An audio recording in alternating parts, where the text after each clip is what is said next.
Hey guys, welcome back to Builder Funnel Radio. This is episode 73 with Nicole Landau, and today we do a deep dive into both budgets as well as fraud, and that's something Nicole has been digging into a lot lately, and it is amazing how prevalent fraud is in the construction industry. So I really hope you guys listen to this episode and get a lot out of it. She provides some really good tips for you guys to do a quick check on how you're doing in some of these areas and how exposed you might be to some risk of potential fraud. And she's also got some resources for you at the end. So sit back and relax and enjoy episode 73 with Nicole Landau.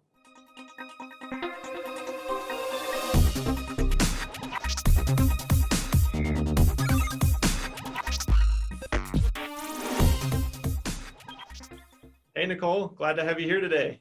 Hi, Spencer. Thanks for having me. Yeah, I'm excited because we are going to dive into what I think are some really important topics, but maybe not often talked about, but I don't know, kind of an ominous forecast there, I guess, into what we're going to talk about. But before we get too deep in the weeds, I guess, give people a little sense of your background and kind of how you got into the construction world as well. Absolutely. So at one point in my career, I thought I might be an architect is kind of the path that I went down. I took every woodworking and CAD drawing class and really wanted to pursue that. But I had a professor come to me. I needed to pick up a few extra credits, and she was the accounting teacher at that time and was like, hey, I think you should take my classes. I think you would really like them and you would excel in them.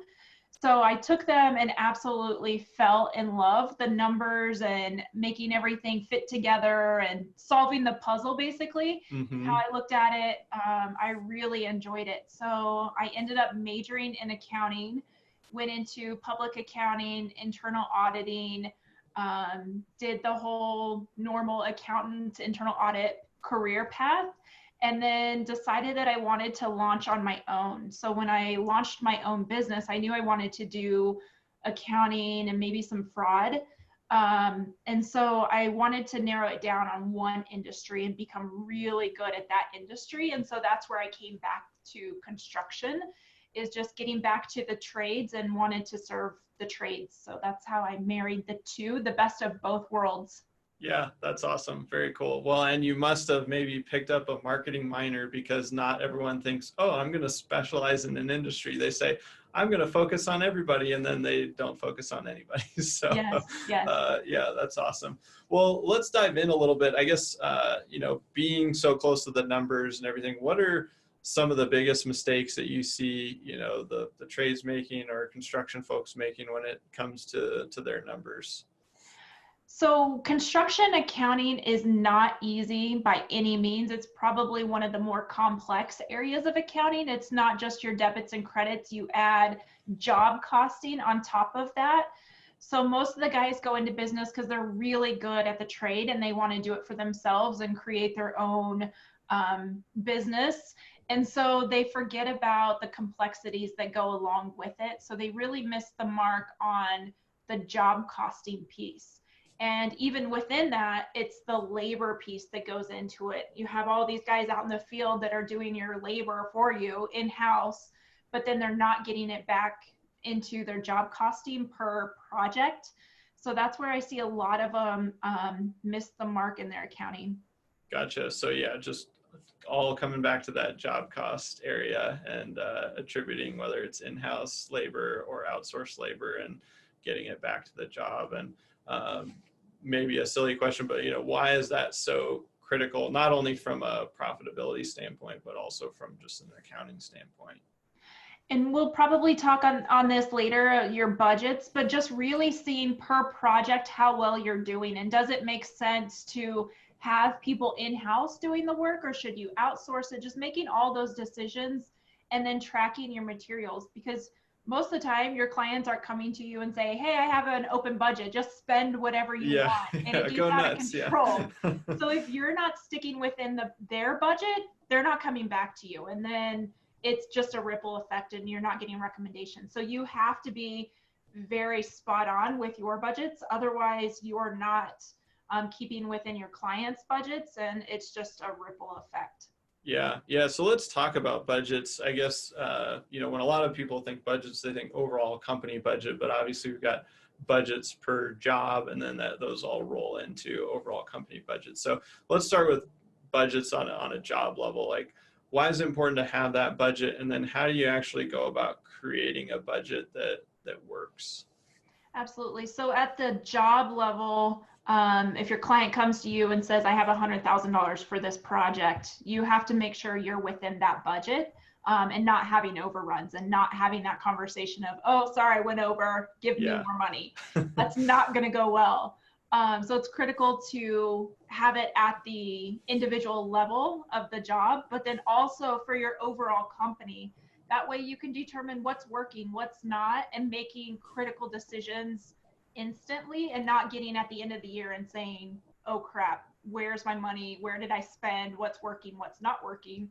And as you know, from a marketing perspective, if you have a budget in your marketing, is it working for you? Or do you need to spend money in other areas, going to conferences, getting new people, getting new software? So really making those decisions. But if you're not budgeting for it and really tracking against that budget, you're just flying by the seat of your pants and you don't know what's working and what's coming and what's going.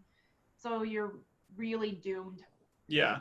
And so let's break it down a little. How do you go about actually like creating that budget, And so, okay, yeah, I got to have a budget because then I can make sure I'm profitable, or I'm deciding what is working, what's not. But how do you actually, sit down, say that example you used? I've got a client, we've got $100,000. Like, how are we going to make this all work, from a budget standpoint?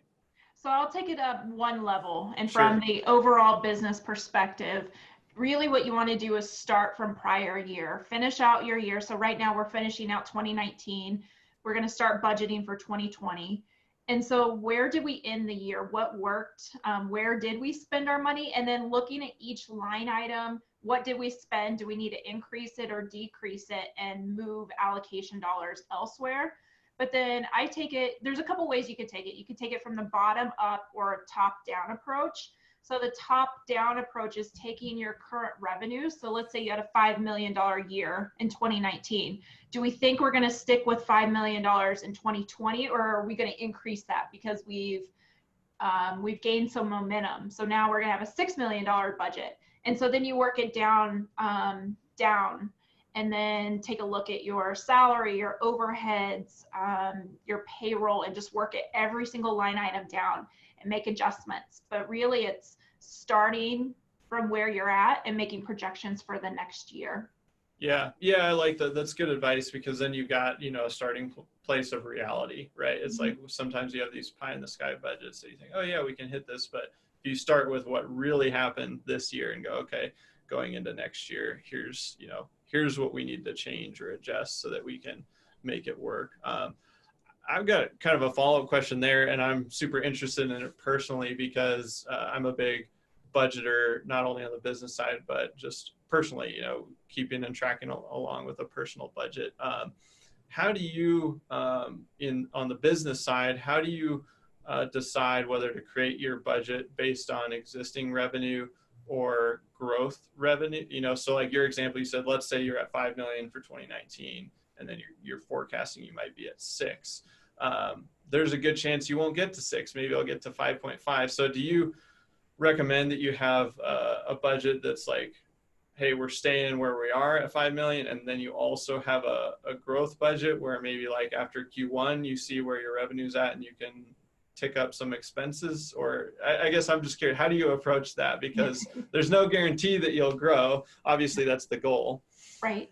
And some guys too, they want to stay, they want to maintain, and they want to refine their processes. Totally. So it really depends on the business and where you want to go. And some want to scale back too. Not everybody wants to grow. They want to scale back their employees.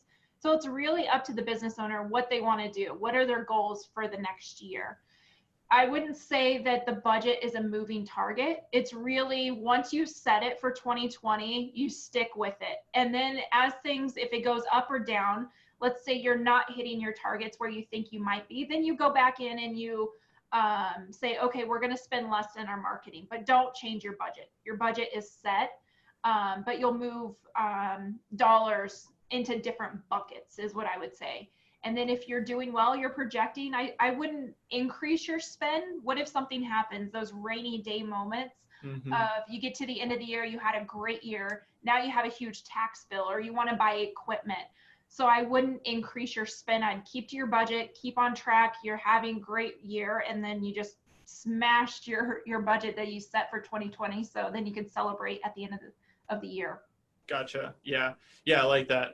It's kind of like, you know, on the personal side, if you get a raise, partway through the year, keep your budget the same, and then that all just becomes, bonus that you're taking in through the top and dropping down to the bottom line, so to speak. So yep, I like that. But let's maybe switch gears a little bit and talk about fraud, because this is something that I know it's kind of one of your hot topics right now, and it's a super important topic. So I guess, what does fraud look like, and how can it happen, in just our normal day-to-day lives when we maybe don't expect it? Absolutely. So I'll give you a little background on how I got into fraud. I didn't ever think I would just be a fraud person. Sure. When I was early in my career, I had a boss who had his CFE, which is a certified fraud examiner.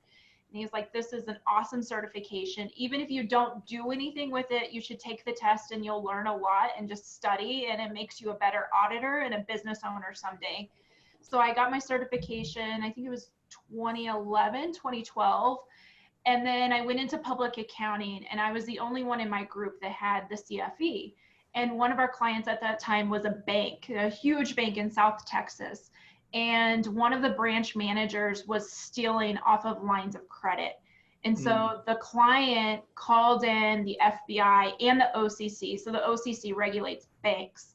And they're like, Nicole, you need to go down and work with the FBI and the OCC and get this figured out.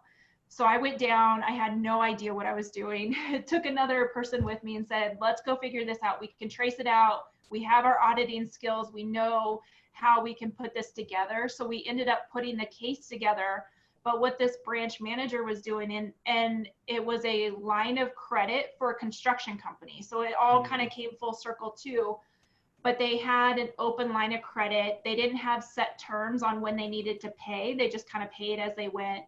But this lady was skimming off of the line of credit, but she was not sending the bank statements to the business owner. And she happened to be out on vacation. She had to take her mandatory 2 weeks off that's required at the bank. And the client came in and noticed that their statement didn't match what the bank was saying. So that's how this all unraveled. And so having that fraud background and that experience, now I bring that over to my construction clients, because fraud happens a lot in construction clients because there's usually only one person in the accounting group that handles everything from payroll, accounts payable, accounts receivable. There's just not enough people that they can justify having multiple peoples to segregate the duties. So that's why we see it so often in construction, is because there's only one person.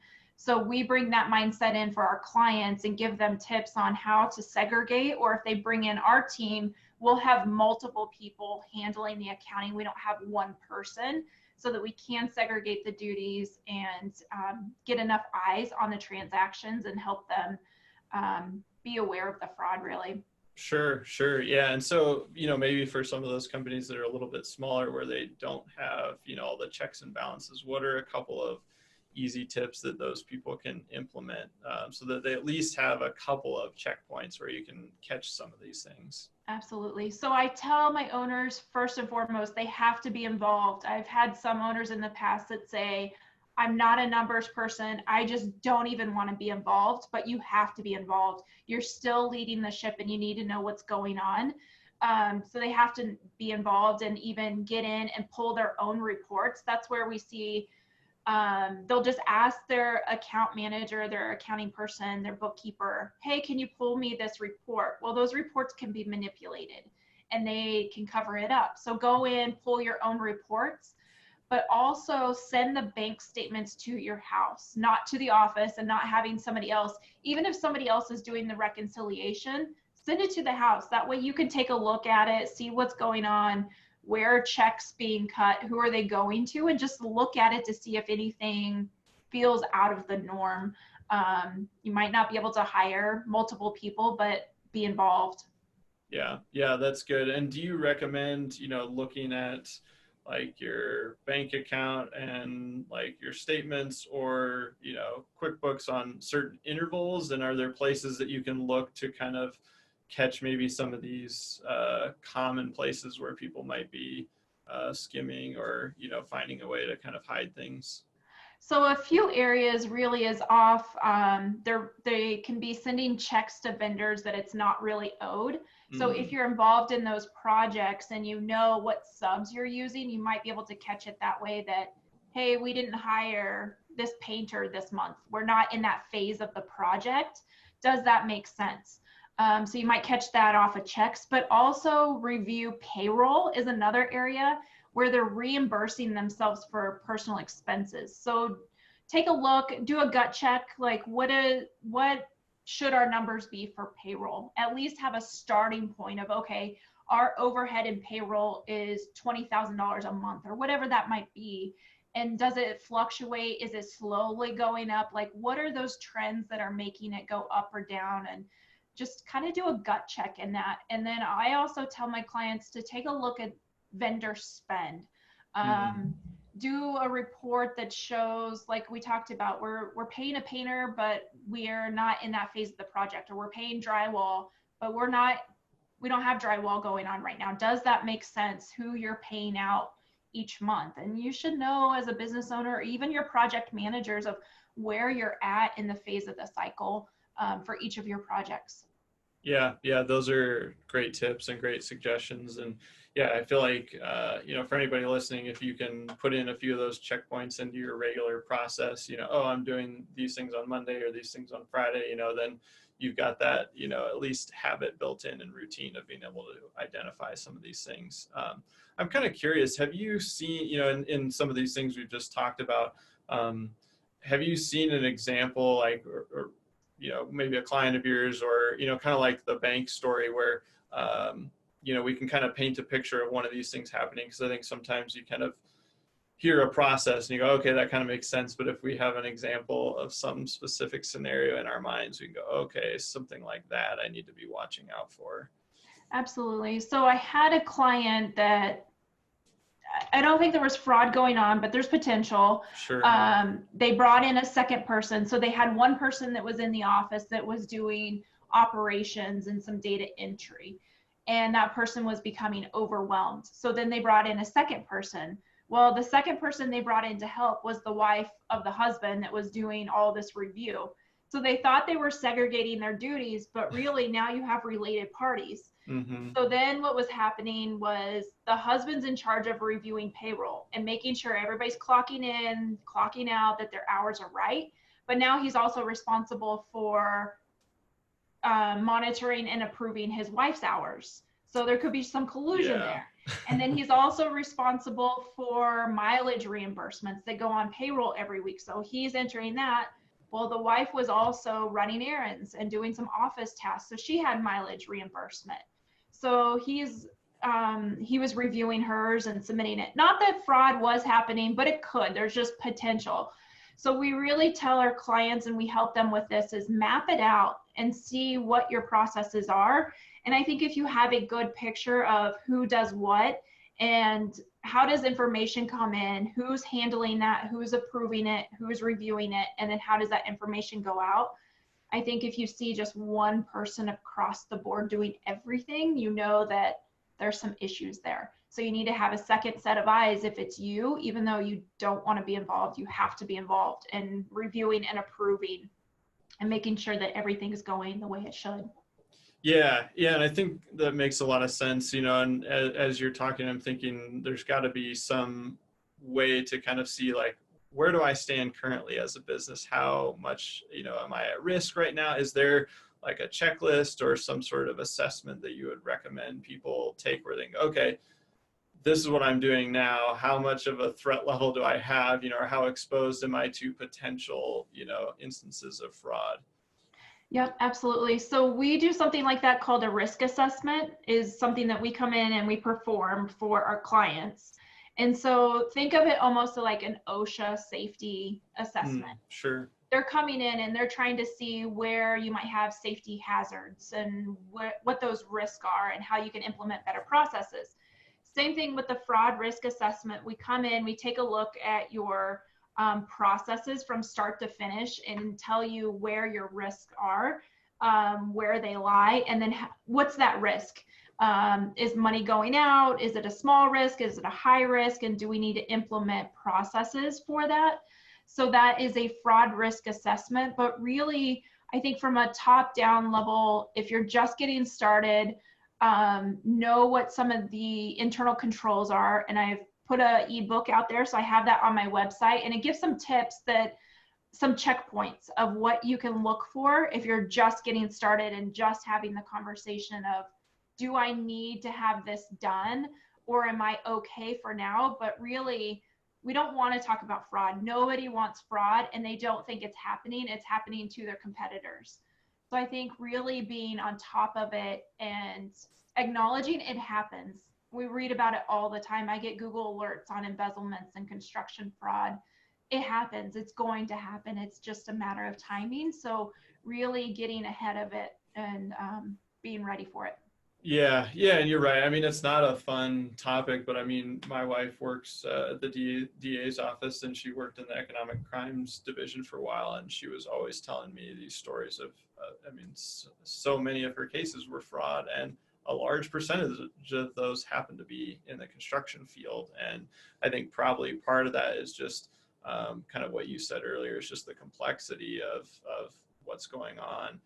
But also a lot of times the way we get into this field isn't because we went to business school or took accounting. It's because, you like the trades and fell in love with, the work. And so, I think you make some good points, and we'll definitely link to the ebook, because I want everyone to be able to at least do kind of a brief self-assessment, even if you're not going to go through the formal process of doing a full audit. But I mean, we never think it's going to happen to us, and then it's possible. And so again, it's not necessarily a fun topic to talk about, but oftentimes those are the most important to talk about, because it's real dollars that you're working hard for, and you want to keep the dollars that are supposed to be yours and not having them stolen from you. So but Nicole, I guess, how can people learn a little bit more about you or connect with you online and that sort of thing?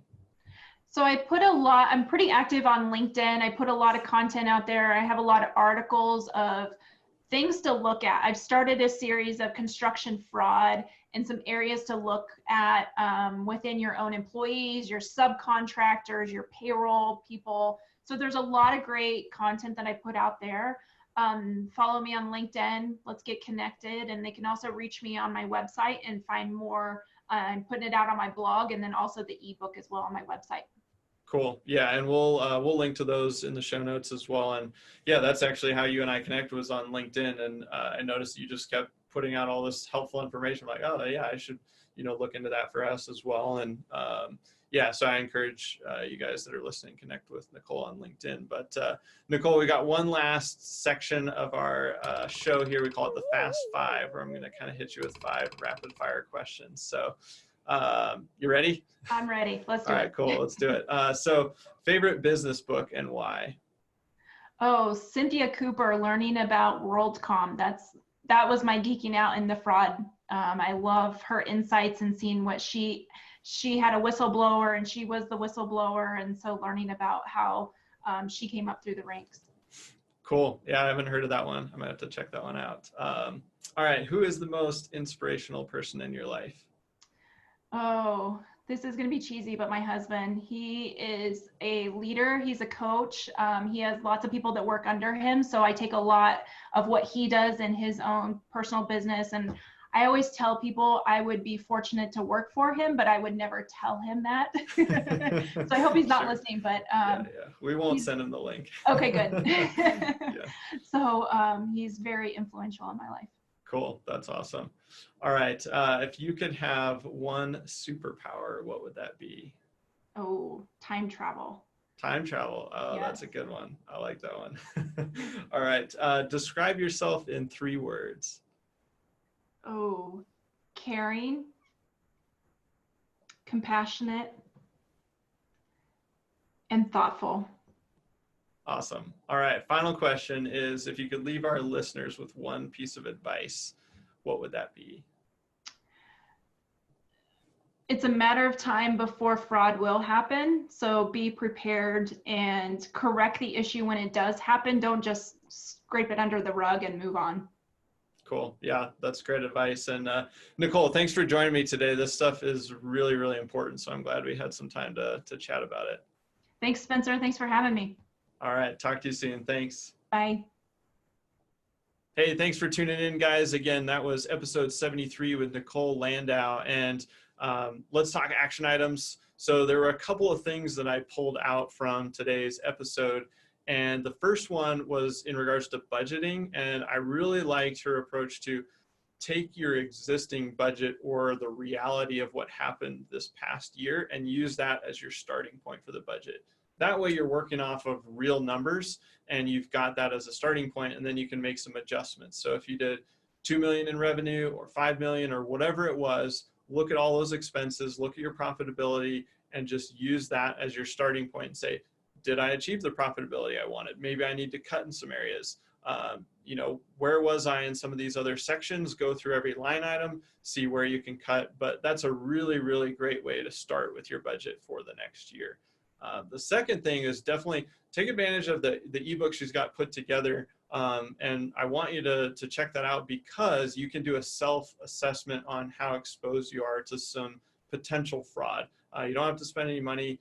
It's a way you can do this on your own and basically go through that assessment. And so this is something that, again, I've seen and heard about it just in my direct experience. Again, with my wife's position, she's seen a ton of this.